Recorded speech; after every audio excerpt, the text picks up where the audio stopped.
Donc il faut arrêter avec ça. C'est la France qui a inventé les droits de l'homme, avec à la limite l'Angleterre. On respecte pas les droits de l'homme vu l'état de nos prisons, non? Écoutez, je ne pense pas que l'état de nos prisons est dû au fait que simplement, comme nous avons effectivement accueilli des millions d'étrangers et qu'il y a une énorme surdélinquance de ces populations, nous sommes submergés.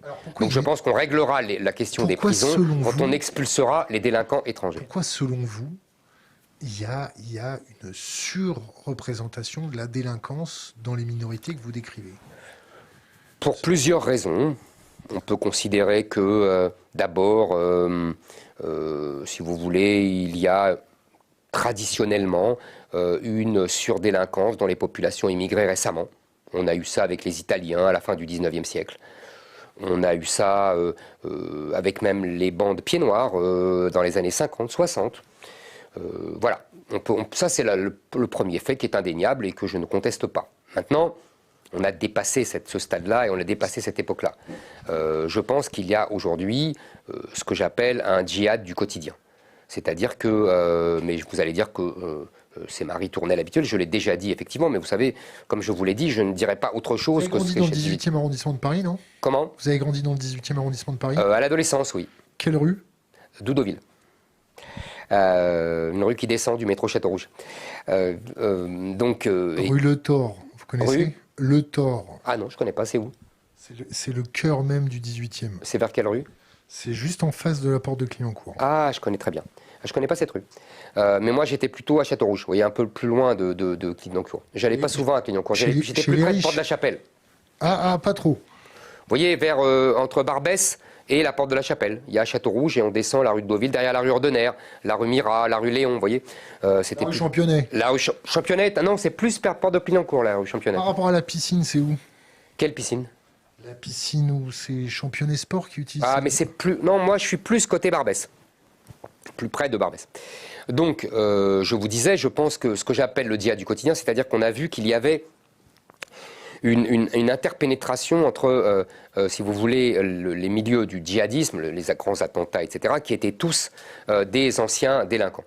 Je pense qu'il y a, si vous voulez, une mentalité de revanche, que cette délinquance est le produit d'une volonté de revanche sur les Français qui nous ont colonisés, etc., sur les infidèles, etc., et que tous les moyens sont bons, trafic de drogue, vol, viol, et que nous devons tenir compte de cet état de fait, si vous voulez, pour prendre les mesures qui s'imposent. Je vous disais, par exemple... l'avocat du diable.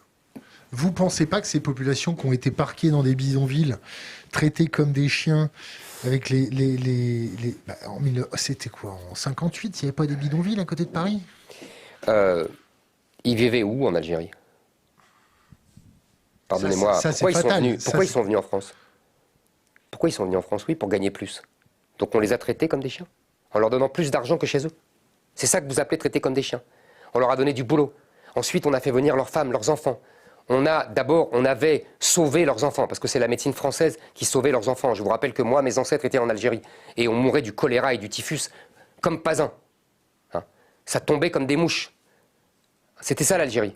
C'était un cloaque. C'était des marais incessants, et la France a assaini tout cela. La médecine française a permis à ces gens qui étaient 2 millions d'habitants en 1830 d'être 10 millions en 1962 et 40 millions aujourd'hui. C'est ça, les appeler comme des chiens. On les a fait venir, on leur a donné les allocations familiales, on leur a permis d'aller à l'école, on leur a permis d'apprendre la langue française, la magnifique littérature française. On les a mis dans des HLM alors qu'ils vivaient dans des gourbis. C'est ça que vous appelez traiter comme des chiens. On les a remis dans des gourbis, non? Non, pas du tout. Les HLM ont été transformés par des gourbis par la population elle-même. Quand il y a une population autre, les HLM sont impeccables. Et il n'y a pas de dégradation et il n'y a pas de vol. Bon, alors arrêtez avec ça. On ne les a pas maltraités du tout. D'ailleurs, je discute avec beaucoup de Maghrébins, en particulier les Kabyles, qui le savent très bien. La France a été bonne fille et bonne mère et très généreuse. Et on ne les a pas parqués. On les a mis dans des HLM où nous étions, nous, les pieds noirs. Simplement, ce sont eux qui ont chassé les autres. Ils ont chassé les autres parce qu'ils ont été... D'abord, ils ont imposé leur mode de vie, comme là-bas. Et en plus, il y a eu des bandes maghrébines qui ont commencé à faire la loi, à voler on disait à l'époque, les autoradios. C'était le vol des autoradios. Ça a commencé comme ça, dans les fin des années 70. Donc, moi, j'avais toute ma famille dans les banlieues. Je sais exactement ce qui s'est passé. Je l'ai vu. Hein, donc, ne me racontez pas d'histoire. On les a royalement traités. Et on continue. Vous savez, aujourd'hui, je vous ai dit tout à l'heure, il y a 14% seulement d'immigration de travail. Nous sommes passés d'une immigration de travail à une immigration sans travail. Vous savez, il y a aujourd'hui 8% de chômage en France. Il y a 14% parmi la population étrangère. Il y a aujourd'hui 13% d'inactifs en France. Il y a parmi la population extra-européenne 40% d'inactifs. Ces gens-là n'ont rien à faire chez nous. Voilà. Et ne dites pas qu'on les traite mal. On leur donne un système d'assistanat incroyable, qui nous coûte, qui nous plombe la compétitivité de nos entreprises. S'ils ont eu des enfants en France, on fait quoi? On supprime le droit du sol. On fait un charter avec tout le monde? Absolument. S'ils n'ont plus de titre de séjour légal, bien sûr. D'accord. Et le pauvre gamin qui est né chez nous? Le pauvre gamin qui est né chez nous, d'abord, il y en a beaucoup qui détestent la France. Vous avez remarqué.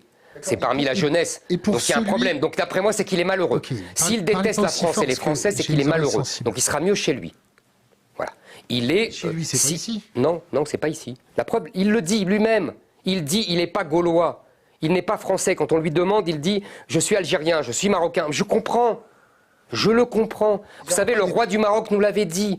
Vous avez vu cette vidéo dans les années 80 face à Anne Sinclair. Il avait dit, les miens, parce que il disait comme Louis XIV, mes peuples, les miens ne seront jamais français. Vous pourrez faire tous les efforts que vous voudrez. La civilisation est trop différente.